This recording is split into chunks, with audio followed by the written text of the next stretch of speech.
दुर्गा पूजा के उपलक्ष्य में आज जो मैं स्वाध्याय करने वाला हूं वो थोड़ा विवादास्पद हो सकता है और मैं इसको नकार नहीं सकता, लेकिन यह एक कटु सत्य है और ये कोई अपमानजनक बात नहीं है।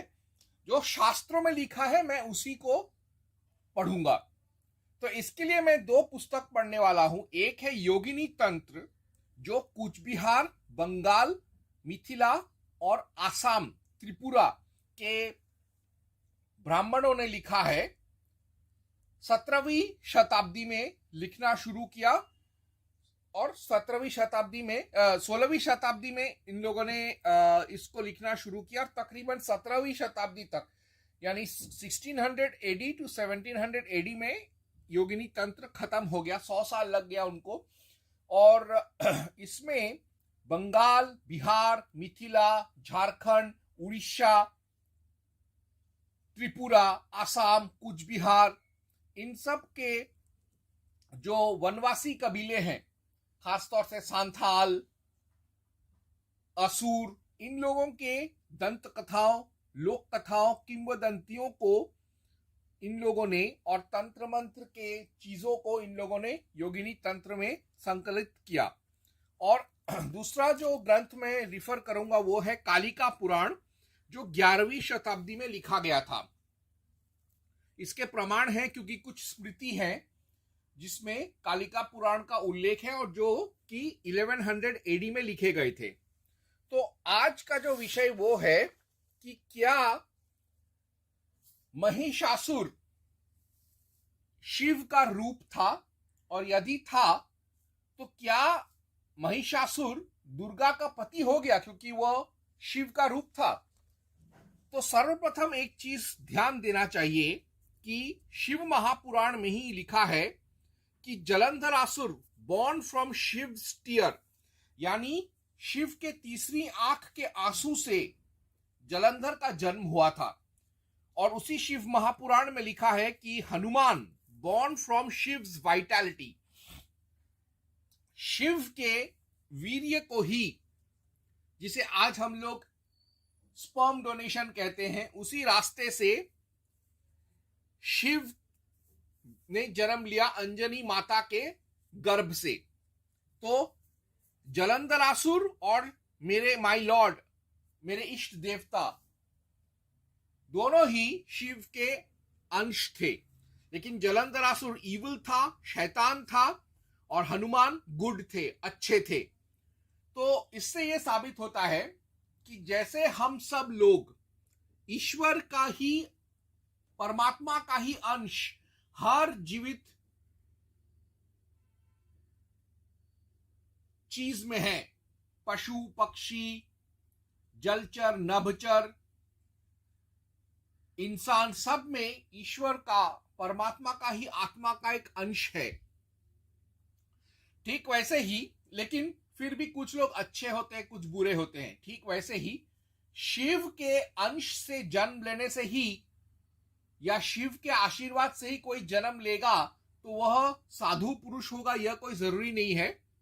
क्योंकि शिव ने सिर्फ एक गर्भ को आशीर्वाद देकर उसमें अपना शक्ति डाल दिया ताकि एक मनुष्य पैदा हो सके। लेकिन वह अच्छा बनेगा कि बुरा बनेगा उसके अपने संस्कारों, उसके लालन पालन और उसके अपने इच्छा और कर्म पर आधारित है। तो सर्वप्रथम मैं पढ़ूंगा कालिका पुराण 60.137 to 148। Shiv agreed to incarnate and be born as रंभासुर son, यानी रंभासुर नाम का एक दैत्य जो ब्रह्मा के कुल का था, वह घोर तपस्या करता है ताकि उसको एक पराक्रमी पुत्र मिले। तो अग्नि और ब्रह्मा दोनों उसको आशीर्वाद देते कि उसको एक महाशक्तिशाली बेटा पैदा होगा। लेकिन वह इससे संतुष्ट नहीं होता, उसको ठोस कुछ करना था। तो वो शिव की आराधना करते हैं और शिव को वो अपनी तपस्या से विवश कर देते हैं उसको आशीर्वाद देने में कि शिव ही अपने अंश को उसकी पत्नी महिषी के गर्भ से पैदा होगा उसका बेटा बनकर। तो मैं उसी को अभी पढ़ रहा हूं। कालिका पुराण 60.137 to 148।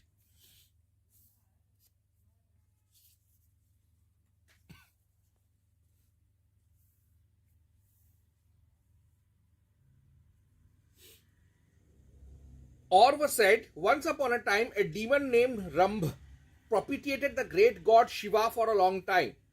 Shiva appeared before Rambh and said thus, O Rambh, I am pleased with you. Choose the boon that is desired by you. Rambh, thus being addressed by Chandrasekhar, said to him, I am without a son, O great god. If thou art kindly disposed towards me, thou should become my son for 3 successive births. O Shiva, my son must have a long life, should be famous and fortunate, who will be victorious over all the gods and who cannot be killed by the living beings.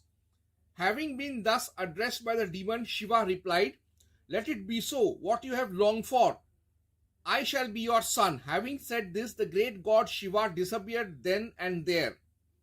Rambha on his part returned to his abode, his eyes widely opened with joy. While proceeding on the way, Rambha beheld a 3-year-old beautiful she-buffalo, spotted and charming and grown up to maturity. After seeing this she-buffalo, Rambha was dazed in sexual excitement. Seeing the she-buffalo and seizing her with his 2 arms, he enjoyed the sexual pleasure with her. When the two have completed their sexual intercourse, the she-buffalo became pregnant with his seeds. Thereafter, the demon Mahish buffalo was born to her. Girish himself by his part was born Swaanshen, the son to the she-buffalo. The son of Rambh had grown like the rays of the moon in the bright half of the month.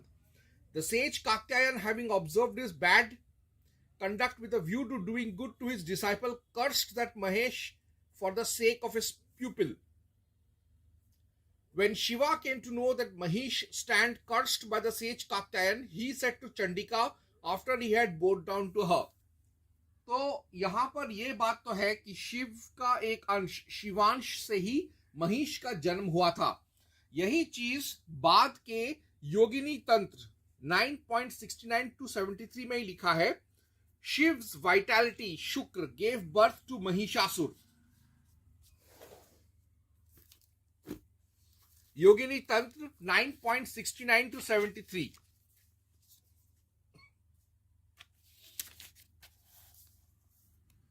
ईश्वर ने कहा, हे माता, पूजनीय माता, मैं तुम्हारे चरण कमलों में सदा स्थिर रहूं, यह मेरी वासना है। श्री महाकाल की पत्नी महाकाली ने कहा, मैंने घोर नामक दानव के संग जिस प्रकार युद्ध किया है, तुम्हारे शुक्र संभूत यानी अंश महिषी के गर्भ से उत्पन्न जो असुर इस युद्ध का करोड़ करोड़ अंश युद्ध करेगा, महिषासुर नामधारी वही असुर होगा। तब मैं उसको भद्रकाली रूप से मारकर चरण कमल का बायां अंगूठा तुम्हारे हृदय पर रखूंगी। हे महादेव, अब तुम शव रूप से मेरे आसन स्वरूप हो और मेरे चरणों के नीचे स्थित रहो। देवी की इस आज्ञा पाकर मैं देवी के पदतल में पड़ा रहा।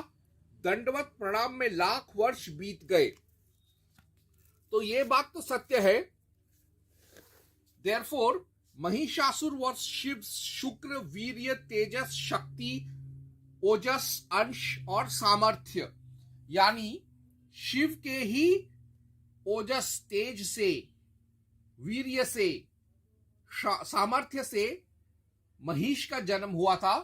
सो महिष शिव का अंशावतार था, लेकिन नॉट पूर्ण अवतार ऑफ शिव। लेकिन शिव का पूर्ण अवतार नहीं था महिष। लेकिन शिव को इस तरीके से अंशावतार से भी महिष के रूप में जन्म लेने का क्या कारण था? But why? 1. To honour Rambhasur penance. पहली बात, एक रंबासुर के तपस्या, भक्ति और श्रद्धा का सम्मान करना था, उसका भी सम्मान करना था। 2. To show that only Durga can also kill Shiv's pran shakti. ये दर्शाना था कि यदि शिव के प्राण शक्ति को भी कोई खत्म कर सकता है, भले ही वो अंश रूप में हो, तो सिर्फ और सिर्फ दुर्गा ही है। यानी शिव और दुर्गा तो एक ही है, तो यानी शिव को समाप्त करना हो तो शिव ही शिव को समाप्त कर सकता है और कोई नहीं कर सकता। जैसे प्रलय में सब कुछ सिमट जाता है शिव में, वैसे ही शिव के अलावा शिव को कोई परास्त नहीं कर सकता। और इसमें शिव का शक्ति दुर्गा ही है। 3. Even अवतार पुरुष and तेज can't do अधर्म and live. What to say of man? ये महिषासुर का जन्म लेकर, यानी शिव ने अपने अंश से महिषासुर के रूप में जन्म लिया और फिर अपनी ही शक्ति दुर्गा के हाथों संहारित हो गया। इस इतिहास से यह पता चलता है कि अगर ईश्वर भी चाहे, अगर ईश्वर का शक्ति भी चाहे, ईश्वर का तेज भी चाहे, ईश्वर का अंश अवतार भी चाहे, ईश्वर का पूर्ण अवतार भी चाहे, तो वह खुद कभी अधर्म नहीं कर सकता और अधर्म करके बच नहीं सकता। तब एक मामूली मनुष्य की औकात ही क्या है। 4. टू शो शिव्स डिवोशन टुवर्ड्स मातृशक्ति। और आखिरी कारण यह है कि शिव जो थे वह हमेशा दुर्गा के चरणों में पड़े रहना चाहते थे, इसीलिए महिषासुर के अंश के रूप में पैदा होकर दुर्गा के हाथों मर के दुर्गा के चरणों पर हमेशा रहे। एक तो काली का आसन बनकर है, काली के भी पाँव में है, दुर्गा के भी पाँव में हो गए, तो इससे वो नारी शक्ति की तरफ, मातृशक्ति की तरफ अपना भक्ति प्रकट करना चाहते थे। और 5वां कारण है कि इस सारे इतिहास के जरिए शिव स्थापित करना चाहते थे कि नारी शक्ति कमजोर नहीं है, स्त्री शक्ति अबला नहीं है, वो भी शक्तिशालिनी बन सकती है अगर वो चाहे तो, और उसके अंदर भी बहुत सारा ताकत है। देयरफॉर यहां पर याद रहना चाहिए कि महिषासुर शिव का सिर्फ सामर्थ्य था, एक अंश था, शिव का पूर्ण अवतार नहीं था। इसीलिए महिषासुर जो था वो और शिव अलग थे, क्योंकि शिव के अंश से पैदा हुआ था। जैसे बाप के अंश से पुत्र पैदा होता है, लेकिन बाप और बेटा अलग होते हैं। बेटा ये नहीं बोल सकता कि मैं मेरे पिता के अंश से पैदा हुआ हूं तो मैं और मेरा पिता एक है तो मेरी माता भी मेरी पत्नी होगी, ये नहीं बोल सकता। ठीक वैसे ही शिव जो था वो उसके अंश को उसने महिषासुर के रूप में पैदा किया, तो इस हिसाब से शिव जो था महिषासुर का पिता ही हुआ।